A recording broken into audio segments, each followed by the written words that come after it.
нас очень интересная встреча идет, да, но без того, чтобы не пригласить ученых, людей, которые занимаются, было бы неинтересно.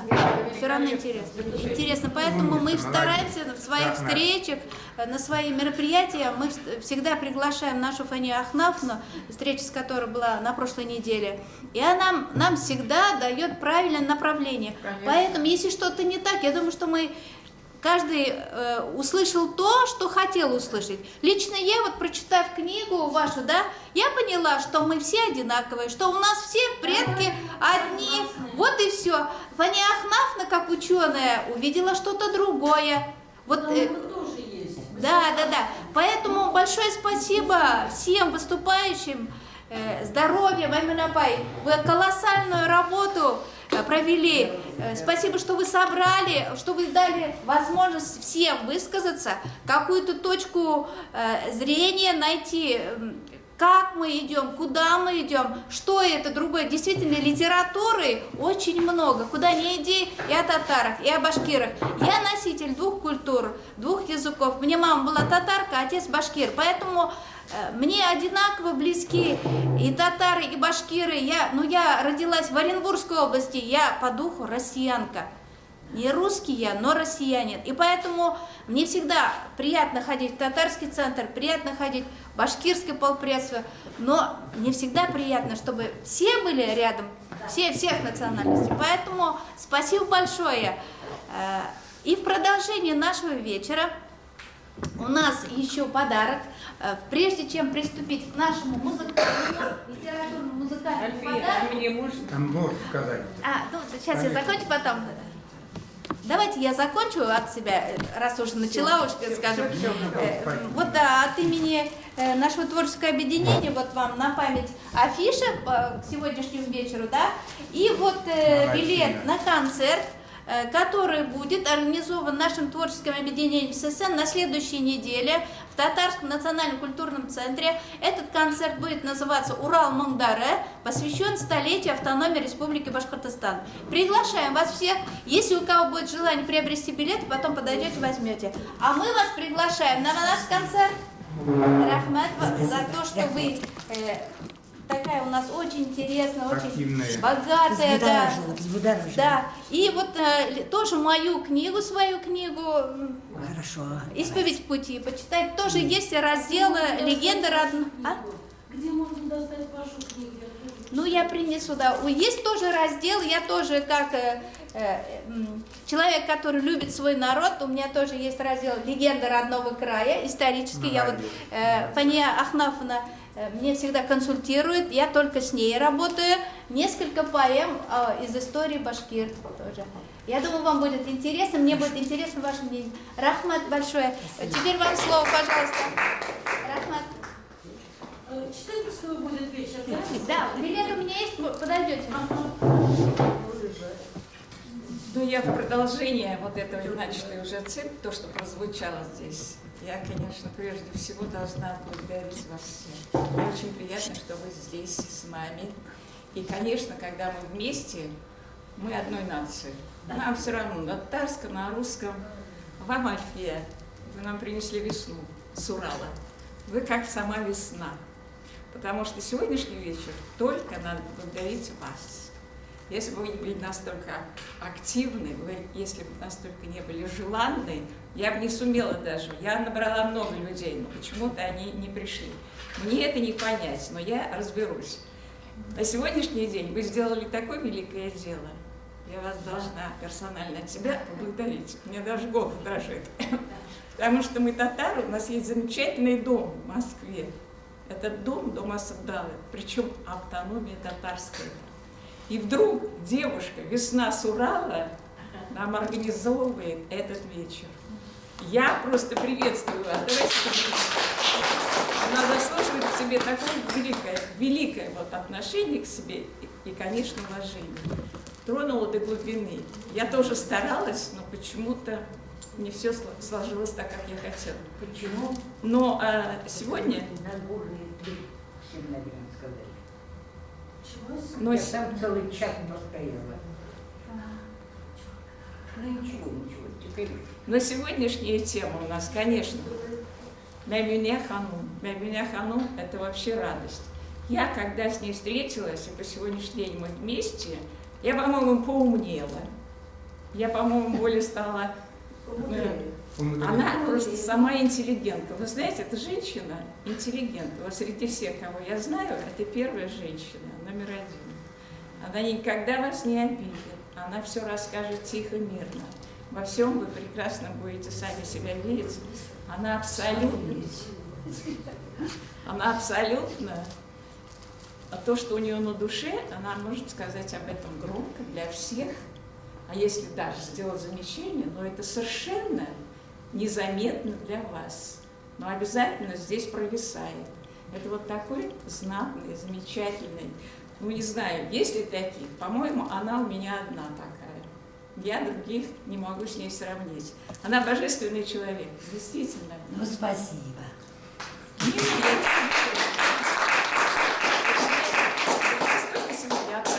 Мне кажется, я родилась где-то рядом с ней. Может быть, даже она меня родила, потому что я преобразилась. Я настолько стала другая при общении где-то, ну, не важно, сколько мы были, вот столько повлияло на меня. И, конечно, она, так сказать, заслуживает много слов, вы сказали, спасибо вам. И она эти слова заслуживает от природы самой. Она такой родилась. О ней говорить невозможно иначе. Что касается дома Садулаева, я скажу два раза. Еще одно слово. Почему? Потому что это человек, который вообще-то быть обязан в доме где-то на высоте. И сегодня, благодаря нашей весне с Урала, Альфии, она здесь. Но вместе с этим мы еще им напомним, что дом Асадулаева просто обязаны видеть таких людей и не проходить мимо. А они даже не поздравили их. Это я вам довожу умышленно, потому что вы можете это где-то сказать. Сказать то, что было и что должно быть в доме Асадулаева, так как она настоящая татарка.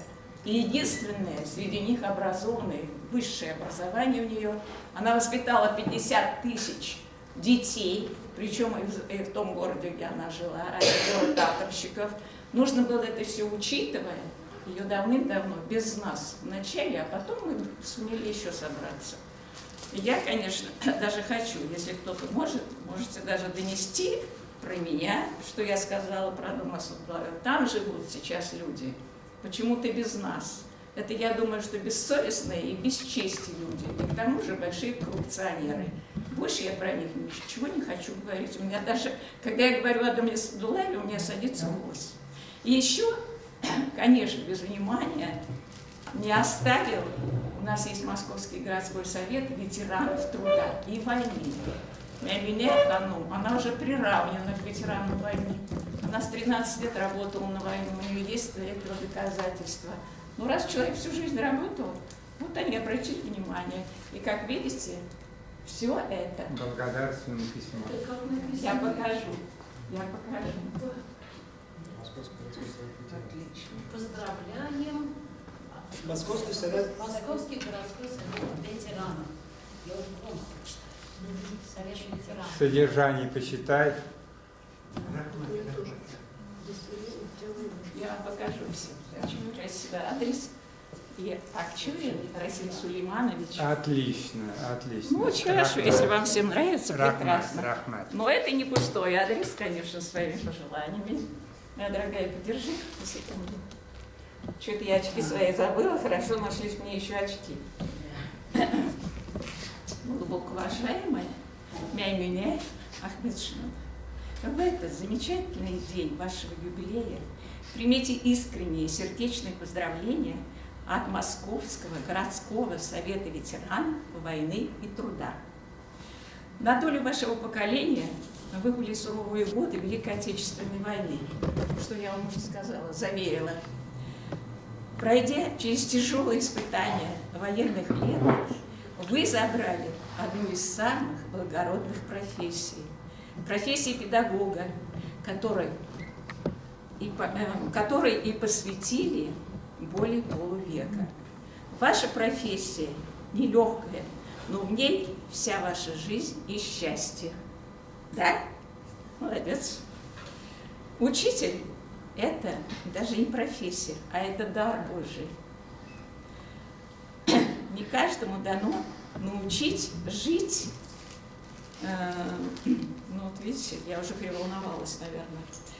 Научить жить, сглаживать острые углы бытия и находить пути решения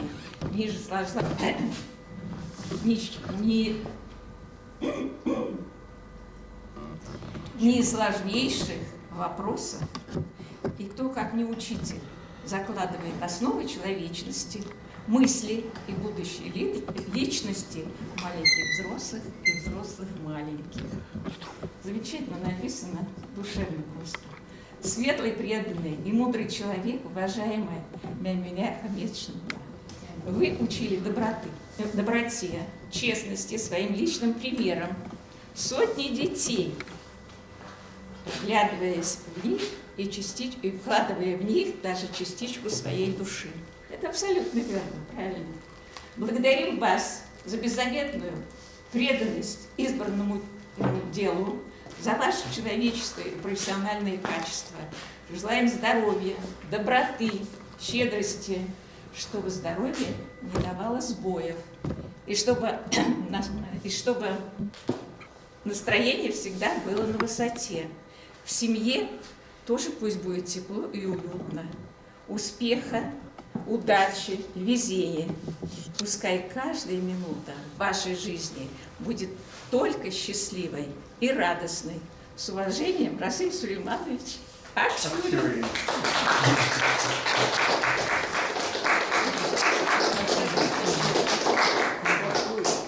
За заслуги, за то, что ты этого достойна. Ребята, это замечательно, правда же подарок? Чего больше, чего больше? Ничего не надо, достаточно. Спасибо тебе, что ты есть. Вот так. Душа трепещет, молодец. Спасибо. А это у нас ведь воспитанник. Воспитанник. Вот. Колобанина. Внук Антон Семенович Макаренко. Вот вам и все. Вот такие у нас люди. Да. Не родной, не кровной, а 10-тысячного воспитанника Семена Афанасьевича Колобанина, Карабанова, герой педагогической Это не поэмы. значит, я передали. Без урека. Рахмат всем, рахмат. Это тебе, дорогая. Все тебе. Ты у нас такая заслуженная. Принимай с удовольствием. Спасибо, спасибо. Тебе Бога, ты нам нужна. Придется слушать. Как приятно. Рахмет. Всегда? Вам всем рахмат. Ну, ты понимаешь, мы все возбуждены Да, за счет того, что ты здесь с Спасибо, нами. спасибо, что вы сегодня пришли. Подождите. Спасибо за ваше эмоциональное выступление, за ваши подарки, за внимание к нашей героине сегодняшней, заслуженному учителю Российской Федерации, человеку, который такую огромную работу провел, патриоту своего народа. У нас есть, у башкиру татар, есть такое выражение махабатле или махабатсез, да, есть такие махабатле. Да. Если у человека есть в душе любовь, а вот у нее большая любовь, огромная к своему народу, значит, она точно так же относится и к другим, точно так же относится и к другим народам. Рахмат вам за такой труд. Спасибо за подготовку Фания Ахнафне, она тоже очень долго... Я всех вижу, всем скажу. Подождите, это все у нас в работе идет. Сейчас мы переходим к следующей, как бы последней части поздравительной нашего творческого объединения ССН. ССН, да, это вот мы участники нашего объединения, и вот слово хочет сказать наш писатель, член Российского союза писателей Родион Галинурович Рахимов. Не волнуйтесь, все скажете. Я постараюсь быть краток, потому что я тоже писатель, у меня есть книги. Хочу сказать то, что каждая написанная книга, кем бы она ни была, она оставляет большой след, потому что слово, записанное в книге, она становится бессмертной. Вот нас-то уже не будет, а книга кто-то возьмет и прочитает. И уже будет известно. Так что пишите книги, это будет здорово. Что касается татар и башкир, и который вот сейчас идет в последнее время, я остановлюсь коротенько. Дело в том, что идет тенденция уничтожения не только татар и башкир, но всей России. За уничтожение, за то, что творится сейчас на Украине, было вложено 50 миллиардов долларов. И они уже его отрабатывают.